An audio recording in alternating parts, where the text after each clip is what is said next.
नमस्कार, India top news में आपका स्वागत है। बसपा विधायक उमाशंकर सिंह ने पत्रकारों से बातचीत में कहा कि कोरोना संक्रमण को रोकने के लिए सरकार कोई ना कोई रास्ता निकाल रही है।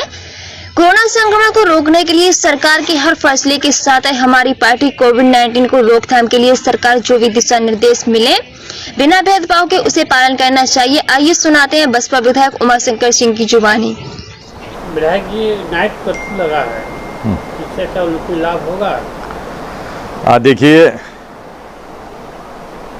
सरकार कोई न कोई एक रास्ता निकाल रही है कि हम कैसे इसको कंट्रोल करें। तो एक उनका पहला मतलब एक रास्ता उन्होंने निकाला है कि कम से कम अभी नाइट कर्फ्यू लगा दें, रात 9 बजे से लेकर सुबह 6 बजे तक। उन्होंने संख्या कम कर दिया, लेकिन बात केवल सरकार के निर्णय से ही यह कोरोना कंट्रोल नहीं होगा। जब तक हम सभी लोग अपना अवेयरनेस, हम लोग सभी लोग अपनी स्थिति साफ नहीं करें, हम लोग अपने आप में सुधार नहीं लाएंगे, तो कोई कोरोना से का कंट्रोल नहीं हो सकता है। किसी को केवल सरकार के भरोसे रहे, पुलिस के भरोसे रहे कि पुलिस रोकेगी तब हम मास्क लगाएंगे, पुलिस कहेगी कि तब हम दूरी बना कर रखेंगे, तो कैसे होगा? इसमें सबको साथ देना चाहिए, सबको एक साथ रहना चाहिए और साथ रह करके जो भी दिशा निर्देश मिले बिना उस पर कोई भेदभाव की उसका पालन करना चाहिए। जिस तरह से उत्तर प्रदेश में कोरोना की स्थिति बढ़ती जा रही है, क्या लॉकडाउन लगाना चाहिए? देखिए, अब इस पे तो चूँकि सरकार के साथ सारी विपक्ष पार्टियाँ, हमारी भी दल के नेता सर्वदलीय बैठक में गए थे और उन्होंने कहा कि भाई कोरोना रोकथाम के लिए जो भी सरकार निर्णय लेगी हम सरकार के साथ हैं। अब सरकार उस चीज़ को भी देख रही है कि हम कैसे, किस स्थिति में कैसे इसको कंट्रोल करें। भाई आप देख ही रहे हैं कि सरकार का प्रतिबंध है कि नहीं, आप 50 लोगों से अधिक इकट्ठा न हो, लेकिन कहाँ कोई मान रहा है। ये जिस प्रकार से यहाँ चुनावी माहौल है, हजारों लाखों की संख्या रैली हो रही है, इस विषय में क्या कहेंगे? नहीं होना चाहिए, वो नहीं होना चाहिए। इसलिए कि ये कहीं न कहीं हमें जो भी हमारे मतलब राष्ट्रीय दल के जो नेता हैं और जो लोग इस इलेक्शन कमीशन भी इस पे, उसको इलेक्शन कमीशन को भी इस पे मौन नहीं रहना चाहिए। हम अगर जिंदा हैं तभी भी चुनाव होगा। हम चुनाव में हजारों लाखों की रैलियां कर करके और एक दूसरे को मतलब ये करें, तो ये मेरे समझ से उचित नहीं है। जी, अभी उत्तर प्रदेश के योगी जी को भी कोरोना पॉजिटिव हुआ, अखिलेश जी को भी हुआ, आपको बलिया आनंद शुक्ला जी को भी हो गया, तमाम मंत्री का, इसका आप क्या करेंगे? नहीं, मैं तो भगवान से प्रार्थना करूंगा कि ये लोग जल्दी स्वस्थ हो जाएं और कम से कम माननीय मुख्यमंत्री जी आदित्य योगीनाथ जी, माननीय पूर्व मुख्यमंत्री अखिलेश जी, अब ये लोग पॉजिटिव हो गए तो कम से कम इनको भी अगर देख करके लोग अगर अपना नहीं संभले कि नहीं, जब ये लोग इतना हिफाजत से रहने वाले लोग जब कोरोना पॉजिटिव हो सकते हैं तो हम तो सर पे सर चढ़ाए, शरीर में शरीर सटाए दिन भर घूम रहे हैं। इससे भी लोगों को सबक लेना चाहिए।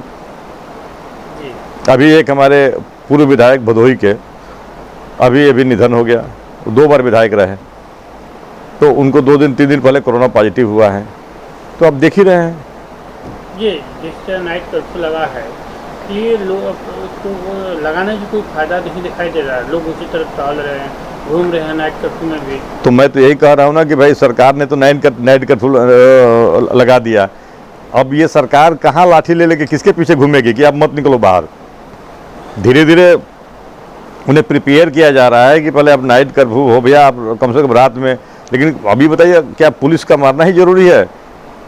पुलिस मारेगी तभी हम रुकेंगे, ये तो हमको आपको समझना चाहिए ना।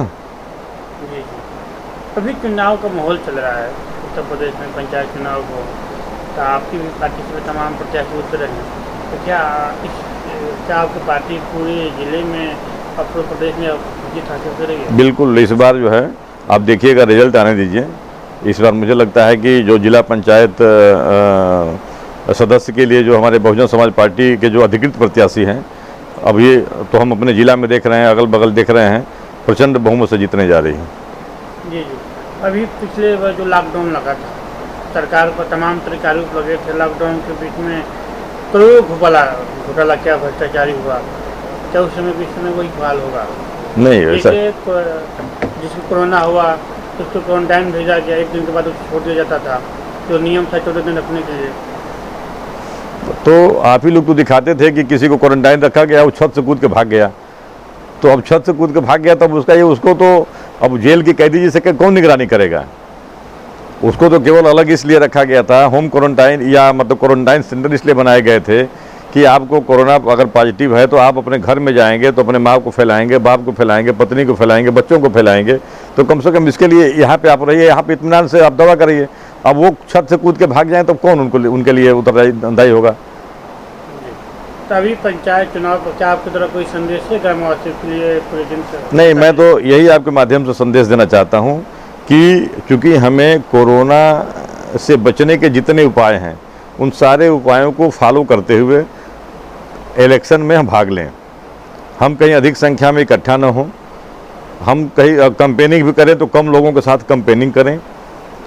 क्योंकि मान लीजिए हम तो अगर प्रत्याशी हैं, अब प्रत्याशी अगर तो हर घर जा रहे हैं, अब प्रत्याशी ही अगर कोरोना से पॉजिटिव अगर हैं, अब वो अगर हर गांव में जाके संपर्क कर रहे हैं तो फिर तो और फैला रहे हैं। इसलिए उन लोगों से आग्रह है कि वो लोग कृपया हर मतदाता से दूरी बना करके, और मतदाताओं से भी मेरा आग्रह है कि जो भी प्रत्याशी हैं उनसे थोड़ी दूरी बना करके उनकी बात सुने और कोरोना से बचने का जितना अधिक से अधिक बेहतर उपाय हो सके जो सरकार ने गाइडलाइन जारी किया है उसका पालन करें। जी, अभी बच्चों का परीक्षा जो हाई स्कूल का था व्यस्त हो चुका है, इंटर का था तो उससे स्थगित कर दिया गया। नहीं, देखिए निश्चित रूप से परीक्षा बिल्कुल, जब हम स्कूल नहीं चला सकते हैं तो परीक्षा कराने का क्या मतलब है? हमें जो है परीक्षा स्थगित करके उन बच्चों का जो हमारे पिछले जो उनके रिकॉर्ड हैं उसको देखते हुए उन बच्चों को मैंने अगले क्लास में प्रवेश देना चाहिए।